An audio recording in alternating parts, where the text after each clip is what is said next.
Hi ಸ್ನೇಹಿತರೆ, welcome to our channel Mithun Raj ಅಡುಗೆ ಮನೆ. ಇವತ್ತಿನ ವಿಡಿಯೋದಲ್ಲಿ ಸ್ಪೆಷಲಾಗಿ ನಾನು ದೇಹಕ್ಕೆ ಎಷ್ಟೋ ತಂಪು ಮಾಡುವಂಥ ಸಬ್ಬಕ್ಕಿಯಿಂದ ಒಳ್ಳೆ ಬ್ರೇಕ್ಫಾಸ್ಟ್ ರೆಸಿಪಿನ ತೋರಿಸ್ಕೊಡ್ತೀನಿ. ವಿಡಿಯೋನ ಕೊನೆಯವರೆಗೂ ನೋಡಿ, ಎಲ್ಲೂ ಸ್ಕಿಪ್ ಮಾಡಿಬಿಡಿ. ಆ್ಯಂಡ್ ತುಂಬಾ ಒಳ್ಳೆಯದಂತ ಹೇಳ್ಬೋದು. ಈಗಂತೂ ಸಿಕ್ಕಾಪಟ್ಟೆ ಬಿಸಿಲಿದೆ. ಈ ಬಿಸಿಲಿಗೆ ಈ ಥರ ಬ್ರೇಕ್ಫಾಸ್ಟ್ ತುಂಬ ಒಳ್ಳೆಯದಂತ ಹೇಳ್ಬೋದು. ದೇಹಕ್ಕೆ ಕೂಡ ತುಂಬಾ ಕೂಲ್ ಇರುತ್ತೆ. ಮೊದಲನೇದಾಗಿ 1 ಕಪ್ಪಷ್ಟು ನಾನು ಸಬ್ಬಕ್ಕಿನ ತೊಗೊಂಡಿದ್ದೀನಿ. ಇವಾಗ ಇದನ್ನು ಕಂಪ್ಲೀಟಾಗಿ ನೆನೆಸಬೇಕು. ಒಂದು 2 ರಿಂದ 3 ತಾಸು ಅಥವಾ 4 ತಾಸಾದರೂ ನಿಮ್ಮ ಹತ್ರ ಟೈಮ್ ಇದ್ದರೆ ಒಂದು 4-5 ಗಂಟೆ ಆದರೂ ನೆನೆಸ್ಬೋದು. ಒಂದು ಬೌಲಿಗೆ ಹಾಕ್ಕೊಂಡು ನೆಕ್ಸ್ಟ್ ಇದಕ್ಕೆ ನೀರು ಹಾಕ್ಕೊಂಡು ನೀಟಾಗಿ ತೊಳ್ಕೊಂಡು ನಂತರ ಇದನ್ನು ನೆನೆಯೋಕ್ಕೆ ಬಿಡೋಣ. ಯಾಕಂದರೆ ಸ್ವಲ್ಪ ಏನಾದರೂ ಕಸ ಕಡ್ಡಿ ಇದ್ದರೆ ಎಲ್ಲ ಕ್ಲೀನ್ ಆಗುತ್ತೆ. ಅದಕ್ಕೋಸ್ಕರ ಇದು ರೆಸ್ಟ್ ಆಗಲಿ. ಒಂದು 4 ರಿಂದ 5 ತಾಸು, ಇಲ್ಲಪ್ಪ ಅಷ್ಟು ಟೈಮ್ ಇಲ್ಲ ಅಂತಂದರೆ 2 ರಿಂದ 3 ಗಂಟೆ ಸಾಕು. ಅದಕ್ಕಿಂತ ಏನು ಜಾಸ್ತಿ ಬೇಡ. ನೋಡಿದ್ರಾ, 2 ರಿಂದ 3 ಗಂಟೆ ಆದಮೇಲೆ ಯಾವ ಥರ ಆಗಿದೆ ಅಂತ. ಸೈಜು ಸ್ವಲ್ಪ ಡಬಲ್ ಆಗಿರುತ್ತೆ, ಸ್ವಲ್ಪ ಮೆತ್ತಗಾಗಿರುತ್ತೆ, ಒಂದು 70% ಮೆತ್ತಗಾಗಿರುತ್ತೆ. ಇಷ್ಟಾದರೆ ಸಾಕು. ಇವಾಗ ನೀರನ್ನೆಲ್ಲ ತೆಗೆದುಬಿಡೋಣ. ಈ ಥರ ನೀರನ್ನೆಲ್ಲ ತೆಗೆದುಬಿಟ್ಟು ಈ ಥರ ರೆಡಿ ಮಾಡಿ ಇಟ್ಕೊಂಡಿದ್ದೀನಿ. ಇವಾಗ ಇದಕ್ಕೆ ಮನೇಲಿರುವಂಥ ದೋಸೆ ಬ್ಯಾಟರ್ ಹಾಕ್ತಿದ್ದೀನಿ. 1 ಕಪ್ಪು ಸಬ್ಬಕ್ಕಿಗೆ 2 ಕಪ್ಪಷ್ಟು ದೋಸೆ ಬ್ಯಾಟರ್ ರೆಡಿಯಾಗಿರುತ್ತೆ. ಇವಾಗಲೇ ಇನ್ಸ್ಟೆಂಟಾಗಿ ಮಾಡ್ಕೋಬೇಕು ಅಂತೇನಿಲ್ಲ. ದೋಸೆ ಮಾಡ್ಕೊಂಡಾಗ ಮಾಡ್ಕೋಬೋದು. ಮತ್ತು ದೋಸೆ ಹಿಟ್ಟು ಕಡಿಮೆ ಇದೆ ಅನ್ನೋ ಟೈಮಲ್ಲಿ ಕೂಡ ಈ ಥರ ಮಾಡಿಕೊಂಡ್ರೆ ಒಂದು ಕ್ವಾಂಟಿಟಿ ಜಾಸ್ತಿ ಆಗುತ್ತೆ. ನೆಕ್ಸ್ಟ್ ಇದಕ್ಕೆ ಮೀಡಿಯಮ್ ಈರುಳ್ಳಿನ ಕಟ್ ಮಾಡ್ಕೊಂಡು ಹಾಕಿದ್ದೀನಿ. ನೆಕ್ಸ್ಟ್ ಒಂದು 4 ಮೆಣಸಿನ್ಕಾಯಿ, ಸ್ವಲ್ಪ ಕೊತ್ತಂಬರಿ ಹಾಕ್ತಿದ್ದೀನಿ ಇಲ್ಲಿ ನಾನು. ನೆಕ್ಸ್ಟ್ ಸಣ್ಣದಾಗಿ ಕಟ್ ಮಾಡ್ಕೊಂಡಿರುವಂಥ ಕರಿಬೇವು ಕೂಡ ಹಾಕ್ತೀನಿ. ನೆಕ್ಸ್ಟ್ ರುಚಿಗೆ ತಕ್ಕಷ್ಟು ಉಪ್ಪು. ದೋಸೆಗೆ ಹಾಕಿರ್ತೀವಲ್ಲ, ದೋಸೆ ಹಿಟ್ಟಿಗೆ ನೋಡ್ಕೊಂಡು ಹಾಕ್ಕೊಳ್ಳಿ ಇಲ್ಲಿ. ನೆಕ್ಸ್ಟ್ 1 ಸ್ಪೂನಷ್ಟು ಜೀರಿಗೆ ಹಾಕ್ಕೊಂಡು ನೀಟಾಗಿ ಕಲಿಸ್ಕೋಬೇಕು.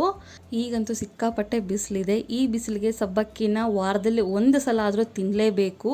ನಾವು ದೋಸೆ ಕಾಮನ್ ಆಗಿ ಮಾಡ್ಕೊತೀವಿ. ಅಂಥ ಟೈಮಲ್ಲಿ ಮಾಮೂಲಾಗಿ ದೋಸೆ ತಿನ್ನೋಕ್ಕಿಂತ ಈ ಥರ ಸಬ್ಬಕ್ಕಿ ಹಾಕ್ಕೊಂಡು ಸ್ವಲ್ಪ ಈ ಥರ ಈರುಳ್ಳಿ ಮೆಣಸಿನ್ಕಾಯಿ ಈ ಥರ ಎಲ್ಲ ಹಾಕ್ಕೊಂಡು ಮಾಡ್ಕೊಂಡು ತಿಂದರೆ ಚಿಕ್ಕ ಮಕ್ಕಳಾಗಿರ್ಬೋದು, ದೊಡ್ಡವ್ರಿಗಾಗಿರ್ಬೋದು, ಮತ್ತು ಹೀಟಾಗಿ ಅನ್ನೋ ಟೈಮಲ್ಲಿ ಈ ಥರ ಮಾಡ್ಕೊಂಡು ತಿಂದ್ರೂ ತುಂಬಾ ಒಳ್ಳೆಯದು. ಮತ್ತು ಇವಾಗ ಕಡಿಮೆ ಕ್ವಾಂಟಿಟಿ ಇದೆಯಪ್ಪ ದೋಸೆ, ಎಲ್ಲರಿಗೂ ಆಗೋದಿಲ್ಲ ಅನ್ನೋ ಟೈಮಲ್ಲಿ ಕೂಡ ಈ ಥರ ಮಾಡಿಕೊಂಡ್ರೆ ಎಲ್ಲರಿಗೂ ಸಮಾನವಾಗಿ ಆಗುತ್ತೆ, ಎಲ್ಲರಿಗೂ ಹೊಂದ್ಕೊಳ್ಳುತ್ತೆ. ಈ ಥರ ರೆಡಿಯಾಗಿದೆ. ಈ ಕಡೆ ಹಂಚು ಕೂಡ ಕಾದಿದೆ. ಹಂಚಿನ ಮೇಲೆ ಈ ಥರ ಈರುಳ್ಳಿಯಿಂದ ನೀಟಾಗಿ ಆಯಿಲ್ನ ಅಪ್ಲೈ ಮಾಡ್ಕೊತೀನಿ.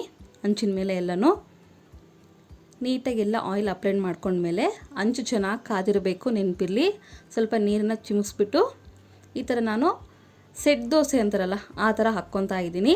ಯಾಕಂದರೆ ಈರುಳ್ಳಿನ ಸಣ್ಣದಾಗಿ ಕಟ್ ಮಾಡ್ಕೊಂಡು ಹಾಕಿರೋದ್ರಿಂದ ಫ್ಲ್ಯಾಟಾಗಿ ಹಾಕೋಕ್ಕೆ ಬರೋದಿಲ್ಲ ದೋಸೆನ. ಅದಕ್ಕೋಸ್ಕರ ಈ ಥರ ಊತಪ್ಪ ಅಂತಾರಲ್ಲ ಆ ಟೈಪಲ್ಲಿ ಹಾಕ್ತಿದ್ದೀನಿ. ಸೆಟ್ ದೋಸೆ ಆ ಥರ ದೋಸೆ ಎಲ್ಲ ಹಾಕಿದ ಮೇಲೆ 1 ಸ್ಪೂನಷ್ಟು ಎಣ್ಣೆ ಹಾಕ್ತಿದ್ದೀನಿ ಮೇಲೆ.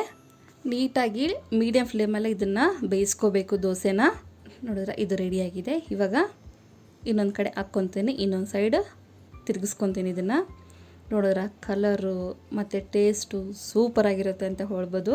ಒಂದು ಸಾರಿ ಟ್ರೈ ಮಾಡಿ, ಮತ್ತೆ ಇದೇ ಮಾಡ್ತಿರ್ತೀರ, ಅಷ್ಟು ರುಚಿಯಾಗಿರುತ್ತೆ. ಈ ಕಡೆ ಹಾಕ್ಕೊಂಡ್ಮೇಲೆ ಕೂಡ ನೀಟಾಗಿ ಎಲ್ಲವನ್ನು ಬೇಯಿಸ್ಕೊಂಡಿದ ನಂತರ 2 ಕಡೆನೂ ನೀಟಾಗಿ ಬೇಯಿಸ್ಕೊಂಡು ಆಮೇಲೆ ಸರ್ವ್ ಮಾಡಿಕೊಂಡು ತಿಂದರೆ ತುಂಬ ಚೆನ್ನಾಗಿರುತ್ತೆ. ಇದಕ್ಕೆ ಕಾಂಬಿನೇಷನ್ ಆಗಿ ಕಾಯಿ ಚಟ್ನಿ ಆಗಿರ್ಬೋದು, ಮತ್ತು ಶೇಂಗಾ ಚಟ್ನಿ, ಟೊಮೊಟೊ ಚಟ್ನಿ ಯಾವುದಾದ್ರೂ ಓಕೆ, ಇಲ್ಲ ಆಲೂಗಡ್ಡೆ ಪಲ್ಯದಿಂದ ತಿಂತೀನಿ ಅಂದರೂ ಓಕೆ, ಹೆಂಗಾದರೂ ಓಕೆ. ದೋಸೆ ರೆಡಿಯಾಗಿದೆ. ಈಗ ಪ್ಲೇಟಲ್ಲಿ ಹಾಕ್ಕೊತೀನಿ. ನೆಕ್ಸ್ಟ್ ಇನ್ನೊಂದು ದೋಸೆ ಕೂಡ ಹಾಕಿ ತೋರಿಸ್ತಾ ಇದ್ದೀನಿ ನೋಡಿ.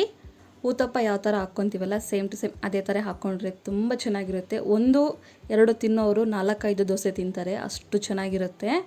ಆ್ಯಂಡ್ ಮೇಯ್ನಾಗಿ ಚಿಕ್ಕ ಮಕ್ಕಳಿಗೆ ಜಾಸ್ತಿ ಕೊಡೋಕ್ಕೆ ಟ್ರೈ ಮಾಡಿ. ಈ ಥರ ಸಬ್ಬಕ್ಕಿ ಐಟಮ್ಸ್, ದೋಸೆ ಅಂತನಲ್ಲ, ಸಬ್ಬಕ್ಕಿಯಿಂದ ಯಾವುದೇ ಮಾಡಿದ್ರೂ ಮಕ್ಕಳಿಗೆ ಕೊಟ್ಟರೆ ತುಂಬ ಚೆನ್ನಾಗಿರುತ್ತೆ. ಇವಾಗಂತೂ ಸಿಕ್ಕಾಬಟ್ಟೆ ಬಿಸಿಲಿದೆ, ಅದಕ್ಕೋಸ್ಕರ ಅಷ್ಟು ಸ್ಟ್ರೆಂತ್ ಇರೋದಿಲ್ಲ ಮಕ್ಕಳಲ್ಲಿ. ಅದಕ್ಕೋಸ್ಕರ 2 ಕಡೆಗೆ ನೀಟಾಗಿ ಬೇಯಿಸ್ಕೊಂಡು ನೋಡ್ರೆ ಇದು ಕೂಡ ಕಲರ್ ಎಷ್ಟು ಚೆನ್ನಾಗಿ ಬಂದಿದೆ. ಆ್ಯಂಡ್ ಇನ್ನೂ ಒಂದು, ನೀವು ದೋಸೆ ಹಾಕಬೇಕಾದ್ರೆ ಸ್ವಲ್ಪ ಸಕ್ಕರೆ ಹಾಕಿದರೆ ಒಳ್ಳೆ ಕಲರ್ ಬರುತ್ತೆ. ದೋಸೆ ಬ್ಯಾಟರ್ನ ಯಾವ ಥರ ರೆಡಿ ಮಾಡ್ಕೋಬೇಕು ಅನ್ನೋದು ಕೂಡ ನಾನು ಆಲ್ರೆಡಿ ವಿಡಿಯೋ ಮಾಡಿದ್ದೀನಿ ನನ್ನ ಮಿಥುನ್ ರಾಜ್ ಅಡುಗೆ ಮನೆ ಅನ್ನೋ ಯೂಟ್ಯೂಬ್ ಚಾನಲಲ್ಲಿ. ಅದನ್ನು ಕೆಳಗಡೆ ಡಿಸ್ಕ್ರಿಪ್ಷನ್ ಬಾಕ್ಸಲ್ಲಿ ಹಾಕಿರ್ತೀನಿ, ಹೋಗಿ ಒಂದ್ಸರಿ ಚೆಕ್ ಮಾಡಿ. ಸಬ್ಬಕ್ಕಿ ದೋಸೆ ರೆಡಿಯಾಗಿದೆ. ಈ ಥರ ಹೆಚ್ಚಿನ ವೀಡಿಯೋಸ್ಗಾಗಿ ನನ್ನ ಮಿಥುನ್ ರಾಜ್ ಅಡುಗೆ ಮನೆ ಅನ್ನೋ ಚಾನಲನ್ನು ಸಬ್ಸ್ಕ್ರೈಬ್ ಮಾಡ್ಕೊಳ್ಳಿ. ಈ ರೆಸಿಪಿ ಇಷ್ಟ ಆಗುತ್ತೆ ಅಂದ್ಕೊಂಡಿದ್ದೀನಿ. ಇಷ್ಟ ಆದರೆ ಲೈಕ್, ಶೇರ್ ಆ್ಯಂಡ್ ಕಮೆಂಟ್ ಮಾಡೋದನ್ನು ಮಾತ್ರ ಮರಿಬೇಡಿ, ಓಕೆನಾ? ಮುಂದಿನ ವೀಡಿಯೋದಲ್ಲಿ ಮತ್ತೆ ಸಿಗೋಣ. ಅಲ್ಲಿವರೆಗೂ ಟೇಕ್ ಕೇರ್, ಬಾಯ್.